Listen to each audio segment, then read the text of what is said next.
Either way, really. But Ronnie will be pleased. He leads 3-1. Yeah, it's so important for Ronnie to find his momentum and forge ahead like that, 3-1. But it could have been different, as the guys say. There were one or two shots in there from Ronnie which were absolutely superb. One to the top corner in that last frame there, John. Brilliant cue and long pot that he's got. We're going to show you here. I mean, this is just absolutely superb. He would be leaving balls on as well, so there's more pressure on this. They cued that absolutely beautifully. Straight in there and right back on the black, and made a contribution that put him favourite for the frame. Steve, give us your assessment of this match. So much talk before about potentially it being slow and the psychology coming into play, but it's actually been a good watch so far. Yes, it's been very entertaining, quality snooker, a bit of everything as well, and actually what more can you ask from a game of snooker than a bit of tactics and a bit of potting as well. I like the way Ronnie's approached it, I like the way Peter's approached it. I don't think anybody's got any played game plan set in motion, and it's just a case of playing the balls.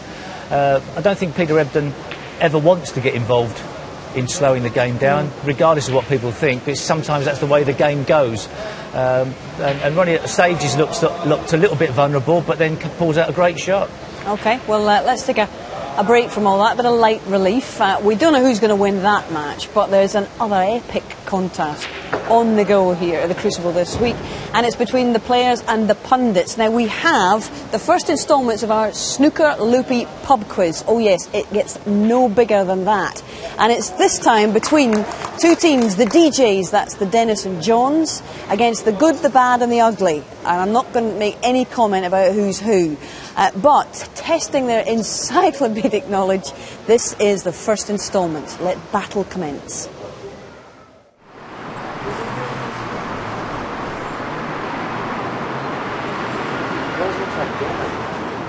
Are we ready to start this book? Sorry.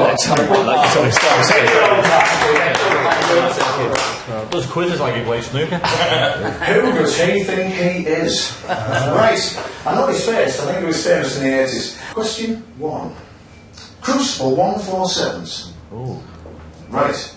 I'm going to give you the player. I'm going to give you the year. You're going to tell me who they were playing against. Set up. The year is 1983. The player is Cliff Thorburn. Who did he get a 147 against? Cover your answers, please. Cover your answers. John Spencer. Right. He was brilliant. It was Terry Griffiths. It was. I think it is. I'm in the final now, you know. Quickest frame he ever played, Terry. Number 2. I can see that. The year was 1992. The player was Jimmy White. Name the small snooker player who we got the 147 against. Grandpa. Is this all question 1 or is it next to the... Oh, that's question 2. Sorry about that. If I'm being too complicated. Do you want to phone a friend? John, don't get technical, please. Tony Drago. He's not easy for me. Hey, always up in the knee. The year is 2008.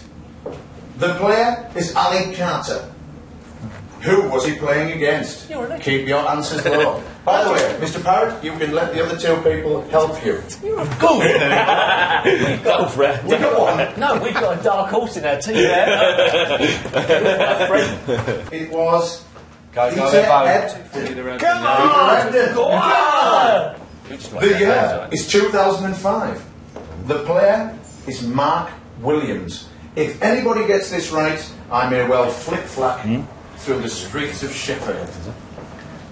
He was playing against, I thought nobody would get this one, Robert Milkins. Yes. Ronnie O'Sullivan has done 3 147 breaks against which opponents? Which 3 opponents? Yeah. Which opponents? Which 3 opponents? He's done 3 147 breaks against which opponent? Mick Price. Correct. Yes or no? Yes. Marco Fu. Correct. And Mark Williams. Who got all 3? Not us. Mark Williams has had 2 147s. In tracksuit bombs. Right? In tracksuit bombs. And no socks. No, he's got a lot more than that. What is peculiar He will track about his second 147? What was different about his opponent for one of those 147s? Hell, this is going to take some editing, this one, I apologise.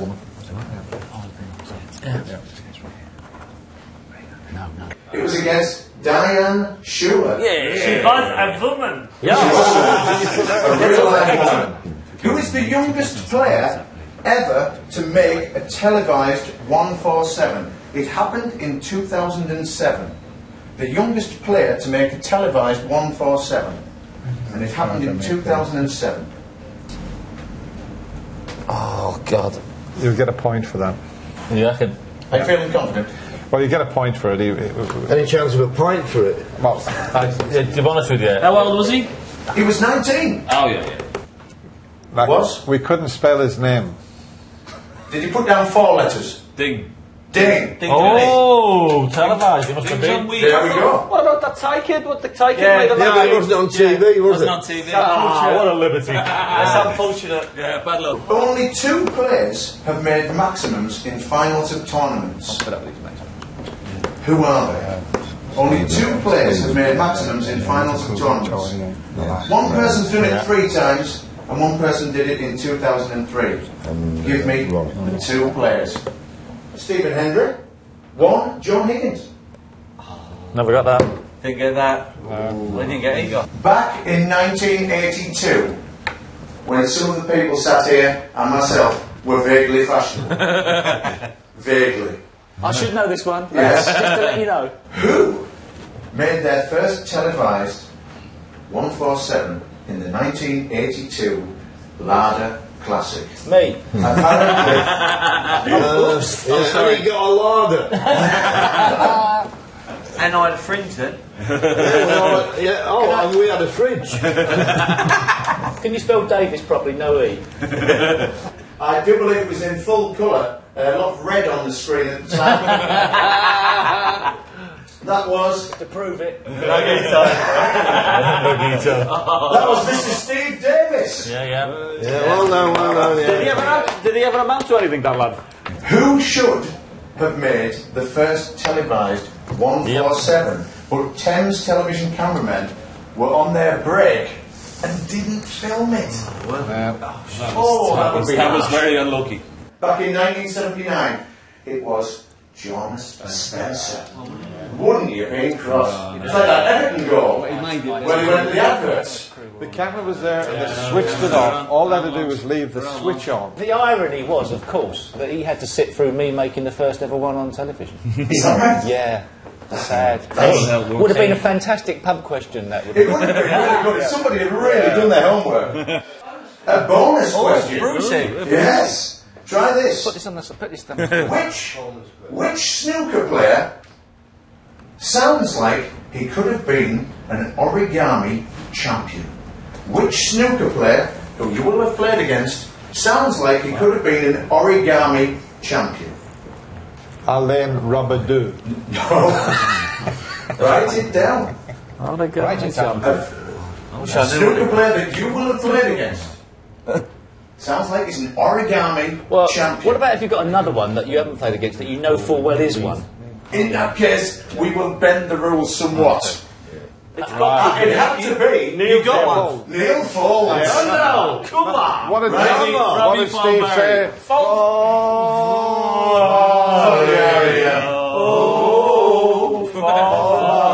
It wasn't him. It is tight after 1 round. You're not accepting Valvari? I'm not. Why not? Because I'm a nasty piece of work. Number on 11, we have got the DJs. Oh no, we're second already. It's not good. But on 12. Oh! At the end of round 1, folks, on 12, we've got the good, the bad, and the ugly. We'll be back for round 2. What a rammy, and I am assured it was only soft drinks that were being taken as well. Some gross behaviour from Mr. Davis at one point as well. It gets worse. Honestly, should have seen what's happening. Must think we're all raving alcoholics. We're in the pub at 10:30 in the morning. MC Big Ian will have more of that tomorrow, but you can hardly wait. But back to business here at the Crucible and to the other side of the dividing screen this afternoon, where the so-called magician, Sean Murphy, has been in action. Now, Sean, who of course is the champion of 2005, well, he loves this place. He feels it always conjures up something special in his imagination.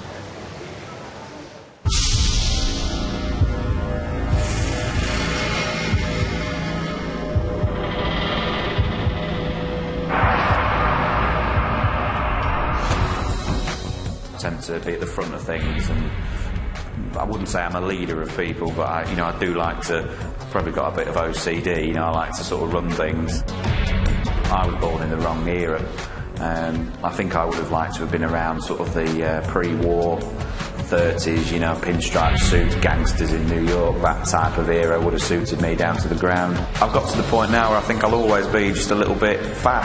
I'm not really bothered, to tell you the truth. I am trying to lose weight, and I'm trying to be healthy, and I'm running the Sheffield Half Marathon with a few of the other lads. I'm at the point now where I'm quite happy with myself. I'm trying to teach myself a bit of piano. I'm learning some languages and trying to fill my time. It takes a second to say please or thank you, and I know you get taught that as a child, but you won't be surprised how many people forget about it, and just to say thanks to somebody. I'm not too good at getting over things when they've gone wrong, which is poor as a snooker player, because things are going wrong all the time, and I don't cope with that very well. But I guess I'm a passionate person. I care about it. It's my biggest love, and when it goes wrong, it hurts.